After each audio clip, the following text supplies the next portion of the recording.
아침에 눈을 뜨자마자 오늘 하루가 먼저 걱정부터 되신 적 한 번쯤 있으셨을 겁니다. 잠에서 깨자마자 무릎을 먼저 한번 움직여보고 오늘은 괜찮은가 속으로 시험해 보듯 하루를 시작하게 되는 날들 말입니다.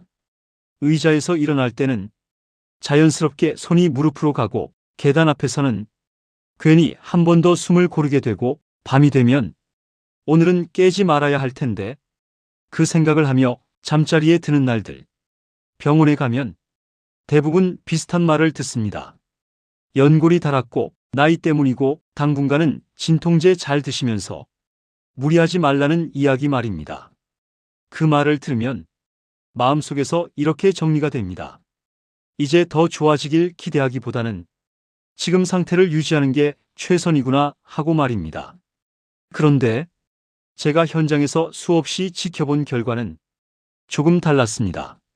같은 연령대 비슷한 연골 상태를 가진 분들 사이에서도 아침 통증의 시작 시간, 의자에서 일어날 때의 불편함, 밤에 통증 때문에 깨는 횟수는 분명히 차이가 났습니다.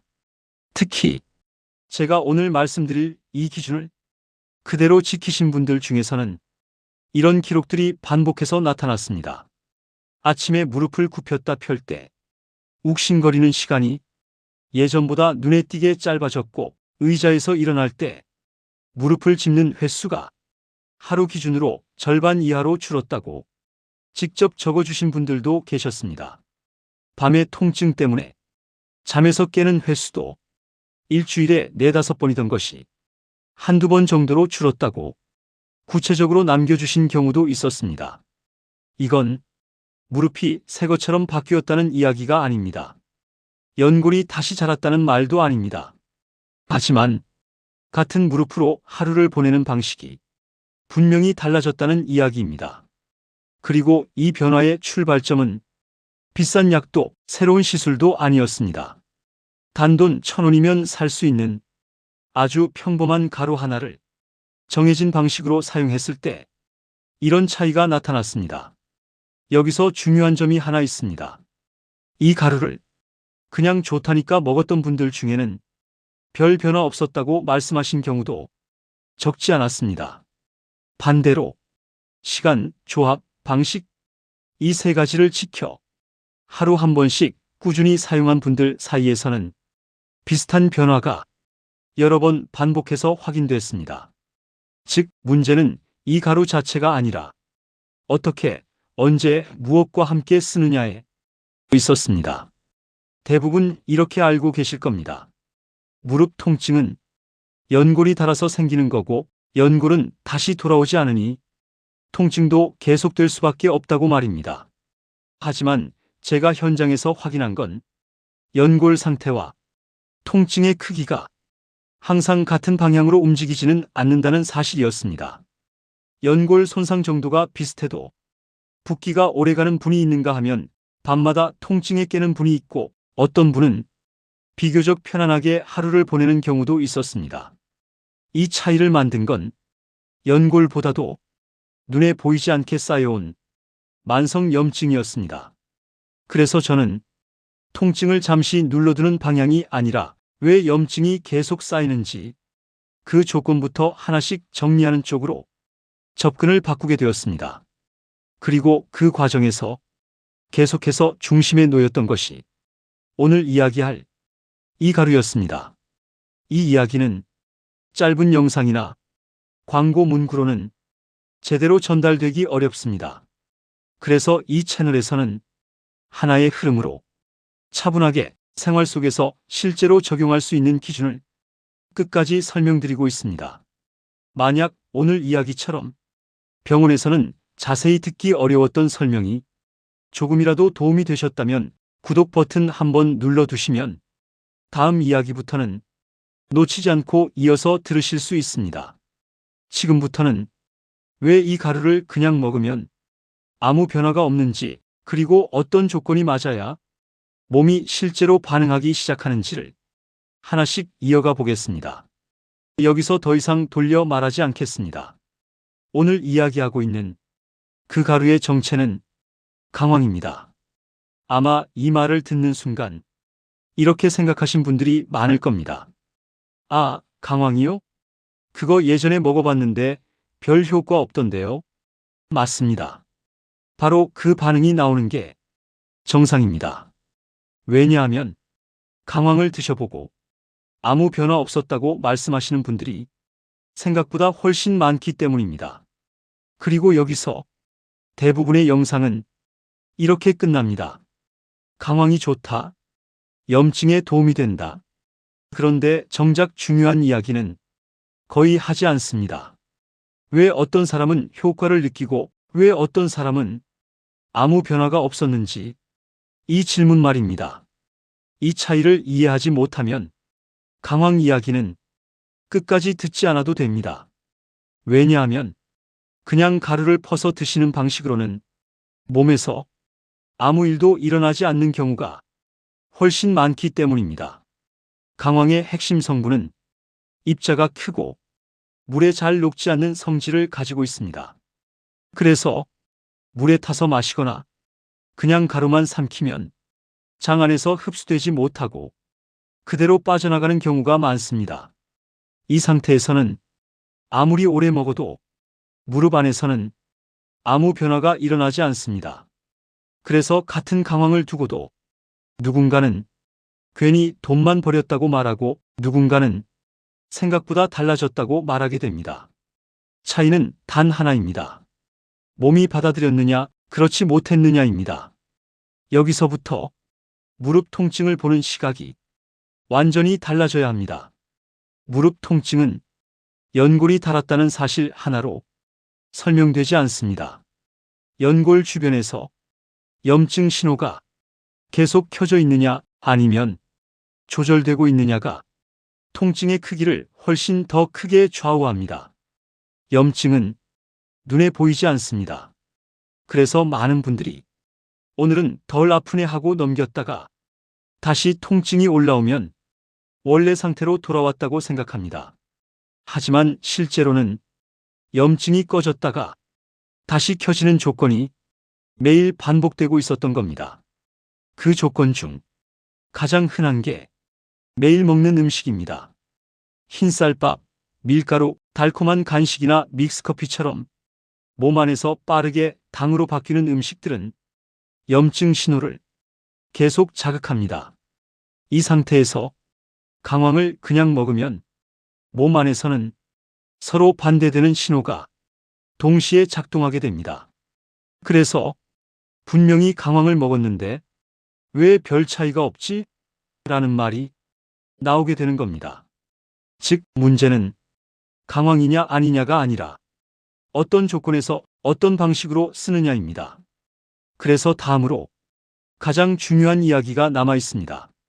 강황이 몸 안에서 실제로 작용하려면 반드시 맞춰야 하는 흡수 조건과 조합이 있습니다. 이걸 지키느냐, 지키지 않느냐에 따라 무릎 안에서 조용한 변화가 시작되느냐 아니면 아무 일도 일어나지 않느냐가 갈리게 됩니다. 지금부터는 강황을 그냥 먹었을 때와 제대로 썼을 때 몸의 반응이 왜 달라지는지를 구체적으로 이어서 말씀드리겠습니다. 앞에서 말씀드린 것처럼 강황은 그냥 먹으면 몸에서 거의 쓰이지 않는 경우가 많습니다. 그래서 여기서부터는 이렇게 드셔야 합니다라는 구체적인 기준을 바로 말씀드리겠습니다. 이 방식으로 드셨을 때 무릎 통증에서 차이를 느꼈다고 말씀하신 분들이 가장 많았습니다. 이 조합은 흔히들 황금 우유라고 부릅니다. 이름은 거창하지만 방식은 생각보다 단순합니다. 기본이 되는 건 강황 가루입니다. 양부터 정리하겠습니다. 한 번에 티스푼 기준으로 반 스푼에서 한 스푼을 넘기지 않습니다. 여기서 많이 넣는다고 효과가 더 빨라지지는 않습니다. 오히려 속이 불편해지거나 중간에 포기하게 되는 경우가 많았습니다. 다음으로 중요한 게 함께 들어가는 재료입니다. 강황의 성분은 지방 성분과 함께 들어가야 몸 안에 머무를 수 있습니다. 그래서 우유나 두유처럼 지방이 조금이라도 포함된 음료에 타서 드시는 게 좋습니다. 여기에 강황의 흡수를 돕는 아주 소량의 재료가 함께 들어가면 몸의 반응이 달라지기 시작합니다. 이 재료는 후추입니다. 많이 넣을 필요 없습니다. 정말 한 꼬집이면 충분합니다. 강황 우유 또는 두유, 후추 한 꼬집. 이 조합이 맞아야 강황 성분이 장벽을 통과해 몸 안으로 들어갈 수 있는 조건이 만들어집니다. 이제 시간 이야기입니다. 아무 때나 드시는 것보다 하루 중 몸이 비교적 안정된 시간대에 같은 시간으로 맞추는 것이 훨씬 중요합니다. 많은 분들이 아침 공복이나 잠자기 전을 선택하셨는데 특히 아침에 드신 분들 중에서는 무릎 붓기나 아침 통증 지속 시간이 조금씩 달라졌다고 말씀하신 경우가 많았습니다. 다만 여기서 한 가지 꼭 짚고 가야 합니다. 황금 우유를 마신다고 해서 그날 바로 통증이 사라지거나 무릎이 새 것처럼 변하는 건 아닙니다.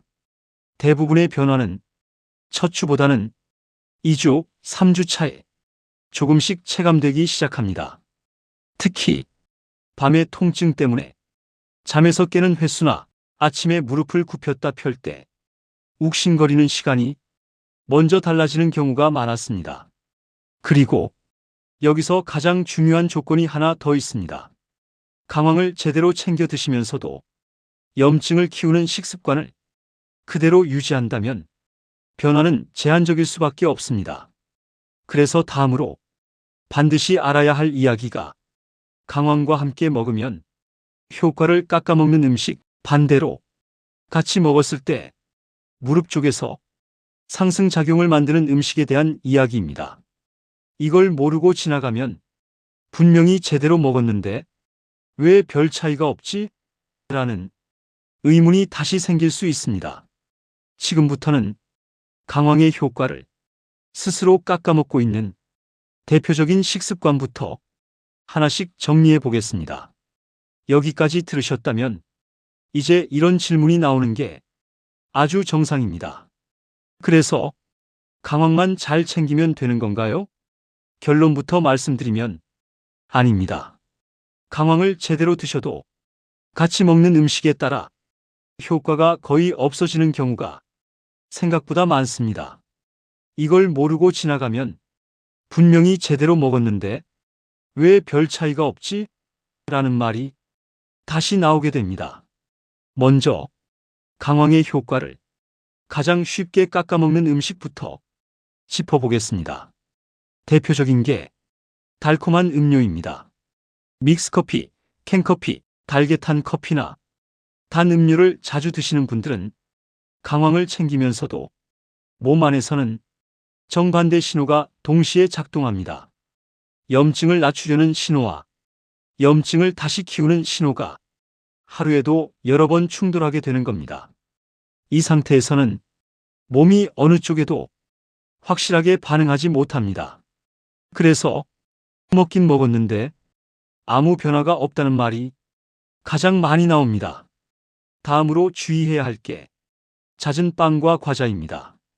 밀가루 음식은 몸 안에서 빠르게 당으로 바뀌면서 염증 반응을 반복해서 자극합니다.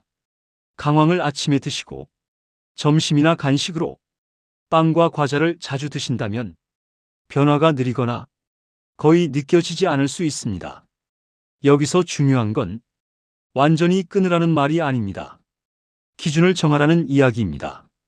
믹스커피는 하루 한 잔 이하, 빵이나 과자는 일주일에 2번 이내, 이 정도만 지켜도 몸의 반응은 충분히 달라질 수 있습니다. 이제 반대로 강황과 함께 했을 때 도움이 되는 음식들을 보겠습니다. 첫 번째는 등푸른 생선입니다. 고등어, 꽁치, 삼치, 정어리 같은 생선에는 관절 주변에서 염증 신호를 줄이는데 도움이 되는 지방 성분이 충분히 들어 있습니다. 일주일에 2~3번 한 끼의 손바닥 크기 정도면 충분합니다. 튀김보다는 구이나 조림처럼 기름을 많이 쓰지 않는 방식이 부담이 적습니다. 두 번째는 달걀입니다. 특히 노른자를 함께 드시는 게 중요합니다. 노른자에는 관절을 구성하는 데 필요한 지방과 단백질이 같이 들어 있습니다. 아침에 달걀 한 개 또는 이틀에 한 번 정도만 유지해도 무릎을 받쳐주는 힘에서 차이를 느끼는 분들이 많았습니다. 세 번째는 두부나 콩류입니다. 콩 단백질은 관절 주변 근육을 유지하는 데 부담이 적은 편입니다. 고기 섭취가 줄어든 분들께 특히 도움이 됩니다. 두부 반모 정도를 국이나 반찬으로 주 3회 정도만 유지해도 근력 유지에서 차이를 보이는 경우가 많았습니다. 이렇게 정리하면 무릎 관리 식단은 생각보다 복잡하지 않습니다. 아침이나 저녁 한 끼만 이 기준에 맞춰도 몸의 반응을 확인하기에 충분합니다. 그런데도 변화가 이어지지 않는 분들이 계십니다. 이분들 대부분은 음식이 아니라 방식에서 같은 실수를 반복하고 있었습니다. 그래서 다음으로는 강황을 챙기면서 가장 많이 저지르는 대표적인 실수들, 그리고 왜 오히려 몸을 더 불편하게 만드는지에 대해 정확히 짚고 넘어가겠습니다. 여기까지 들으셨다면 이제 이런 분들도 계실 겁니다. 먹는 것도 바꿔보고 강황도 챙겼는데 왜 나는 생각만큼 달라지지 않았을까? 이런 경우를 살펴보면 의지가 부족해서가 아니라 같은 실수를 반복하고 있었던 경우가 대부분이었습니다. 가장 흔한 첫 번째 실수는 좋은 선택과 나쁜 선택을 같은 날에 함께 유지하는 경우입니다. 아침에 강황을 챙기고 점심엔 괜찮았다가 식후에는 습관처럼 달콤한 믹스커피를 마시는 패턴 말입니다. 이 경우 몸 안에서는 염증을 낮추려는 신호와 염증을 다시 키우는 신호가 하루에도 여러 번 충돌합니다. 이렇게 되면 몸은 어느 쪽에도 확실하게 반응하지 못합니다. 분명히 챙겨 먹었는데 왜 별 차이가 없지? 라는 말이 이때 가장 많이 나옵니다. 두 번째 실수는 양을 늘리면 효과도 더 빨라질 거라고 생각하는 경우입니다. 강황을 티스푼, 2스푼, 3스푼씩 늘리거나 하루에 2번, 3번으로 횟수를 늘리는 분들도 계셨습니다. 하지만 강황은 많이 먹는다고 더 빨리 작용하는 재료가 아닙니다. 오히려 속이 더부룩해지거나 설사, 복부 불편감 때문에 중간에 포기하게 되는 경우가 훨씬 많았습니다. 기준은 단순합니다. 하루 한 번 정해진 시간에 정해진 양을 유지하는 것. 이게 가장 안정적인 방식입니다. 세 번째 실수는 조금 나아졌다고 느끼자마자 바로 중단하는 경우입니다. 일주일, 열흘 정도 지나 통증이 덜하다고 느끼면 이제 괜찮아졌나 보다 하고 그만두는 분들이 계십니다. 하지만 이 시점은 몸의 환경이 완전히 바뀐 게 아니라 염증 반응이 잠시 낮아진 상태일 뿐입니다. 이때 멈추면 대개 23주 안에 비슷한 통증이 다시 올라옵니다. 그래서 최소 기준은 4주입니다. 같은 방식으로 같은 선택을 4주 이상 유지해야 몸이 새로운 상태를 인식하기 시작합니다. 이제 안전과 관련된 이야기를 반드시 짚고 넘어가야 합니다. 강황은 식재료이지만 모든 분에게 아무 조건 없이 맞는 것은 아닙니다. 현재 아스피린이나 혈액을 묽게 하는 약을 복용 중이신 분, 또 담낭 질환이나 담석 병력이 있으신 분들은 반드시 전문가와 상의가 필요합니다. 강황은 혈류와 관련된 작용을 할 수 있어 이런 경우에는 멍이 잘 들거나 출혈 위험이 커질 수 있습니다. 또 복부 불편감이나 속쓰림이 반복된다면 즉시 중단하고 몸 상태를 먼저 살피셔야 합니다. 그리고 아주 중요한 기준이 하나 더 있습니다. 갑자기 무릎이 심하게 붓고 열이 나고 걷기 힘들 정도의 통증이 나타난다면 이건 생활 관리의 문제가 아니라 즉시 진료가 필요한 상황일 수 있습니다. 이럴 때는 집에서 해결하려 하지 마시고 바로 병원을 찾으셔야 합니다. 지금까지 말씀드린 내용은 응급 상황을 대신하는 방법이 아니라 몸이 회복 방향으로 움직일 수 있도록 환경을 만들어주는 선택입니다. 이제 오늘 이야기를 한 줄로 정리해 보겠습니다. 무릎 통증은 나이가 만든 결과라기보다 오랫동안 반복된 선택이 쌓여 만들어진 상태라는 점입니다. 그래서 바꾸는 방법도 한 번의 큰 결심이 아니라 하루에 하나씩 작은 선택을 바꾸는 데서 시작됩니다. 오늘 이야기에서 꼭 기억하실 건 이것 하나면 충분합니다. 강황은 기적의 약이 아니라 몸이 염증을 줄이는 방향으로 움직이게 만드는 하나의 계기라는 점입니다. 이 영상이 여러분의 무릎을 당장 고쳐주지는 못하더라도 어떤 방향으로 가야 하는지는 분명히 보여드렸다면 그걸로 충분합니다.